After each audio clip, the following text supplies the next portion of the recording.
नमस्कार दोस्तों, आज सुनिए क्यों चढ़ाते हैं शनिदेव को तेल, क्या रखें सावधानी। प्राचीन मान्यता है कि शनिदेव की कृपा प्राप्त करने के लिए हर शनिवार को शनिदेव को तेल चढ़ाना चाहिए। जो व्यक्ति ऐसा करते हैं उन्हें साढ़े साती या ढैया में भी शनि की कृपा प्राप्त होती है।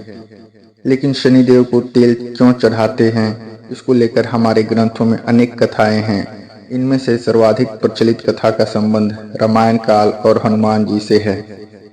कथा इस प्रकार है। शास्त्रों के अनुसार रामायण काल में एक समय शनि को अपने बल और पराक्रम पर घमंड हो गया था। उस काल में हनुमान जी के बल और पराक्रम की कीर्ति चारों दिशाओं में फैली हुई थी। जब शनि को हनुमान जी के संबंध में जानकारी प्राप्त हुई तो शनि बजरंगबली से युद्ध करने के लिए निकल पड़े। एक शांत स्थान पर हनुमान जी अपने स्वामी श्री राम की भक्ति में लीन बैठे थे। तभी वहां शनिदेव आ गए और उन्होंने बजरंगबली को युद्ध के लिए ललकारा। युद्ध की ललकार सुनकर हनुमान जी शनिदेव को समझाने का प्रयास किया, लेकिन शनि नहीं माने और युद्ध के लिए आमंत्रित करने लगे। अंत में हनुमान जी भी युद्ध के लिए तैयार हो गए। दोनों के बीच घमासान युद्ध हुआ। हनुमान जी ने शनि को बुरी तरह परास्त कर दिया। युद्ध में हनुमान जी द्वारा किए गए प्रहारों से शनिदेव के पूरे शरीर में भयंकर पीड़ा हो रही थी। इस पीड़ा को दूर करने के लिए हनुमान जी ने शनि को तेल दिया। इस तेल को लगाते ही शनिदेव की समस्त पीड़ा दूर हो गई।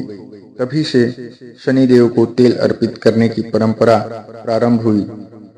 शनिदेव पर जो भी व्यक्ति तेल अर्पित करता है उसके जीवन की समस्त परेशानियां दूर हो जाती हैं और धन अभाव खत्म हो जाता है।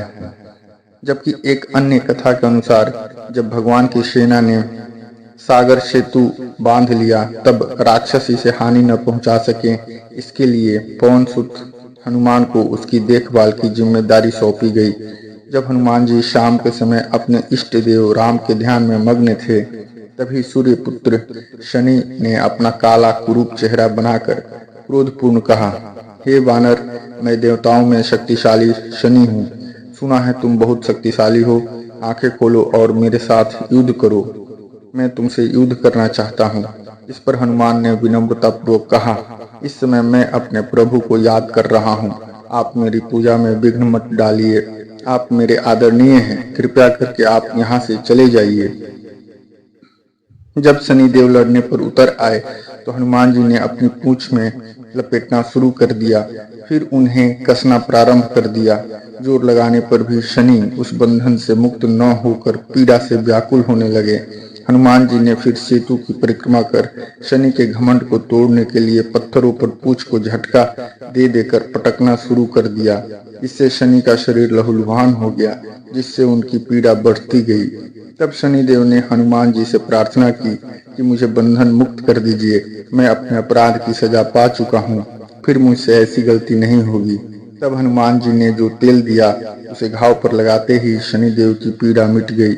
उसी दिन से शनिदेव को तेल चढ़ाया जाता है, जिससे उनकी पीड़ा शांत हो जाती है और वे प्रसन्न हो जाते हैं। हनुमान जी की कृपा से शनि की पीड़ा शांत हुई थी। इसी वजह से आज भी शनि हनुमान जी के भक्तों पर विशेष कृपा बनाए रखते हैं। शनि को तेल अर्पित करते समय ध्यान रखें ये बात, शनिदेव की प्रतिमा को तेल चढ़ाने से पहले तेल में अपना चेहरा अवश्य देखें। ऐसा करने पर शनि के दोषों से मुक्ति मिलती है। धन संबंधी कार्यों में आ रही रुकावटें दूर हो जाती हैं और सुख समृद्धि बनी रहती है। शनि पर तेल चढ़ाने से जुड़ी वैज्ञानिक मान्यता इस प्रकार है। ज्योतिष शास्त्र के अनुसार हमारे शरीर के सभी अंगों में अलग अलग ग्रहों का वास होता है, यानी अलग अलग अंगों के कारक ग्रह अलग अलग हैं। शनि देव त्वचा, दांत, कान, हड्डियां और घुटनों के कारक ग्रह हैं। यदि कुंडली में शनि अशुभ हो तो इन अंगों से संबंधित परेशानियां व्यक्ति को झेलना पड़ सकता है। इन अंगों की विशेष देखभाल के लिए हर शनिवार को तेल मालिश की जानी चाहिए। शनिवार को तेल अर्पित करने का यही अर्थ है कि हम शनि से संबंधित अंगों पर भी तेल लगाएं, ताकि इन अंगों को पीड़ाओं से बचाया जा सके। मालिश करने के लिए सरसों के तेल का उपयोग करना श्रेष्ठ रहता है। तो दोस्तों, ये थी आज की कहानी। इसी क्रम में लेकर आएंगे और भी रोचक एवं ज्ञानवर्धक कहानियाँ। कहानी यदि पसंद आए तो लाइक करें, शेयर करें और कहानी सुनिए चैनल को सब्सक्राइब करें। धन्यवाद।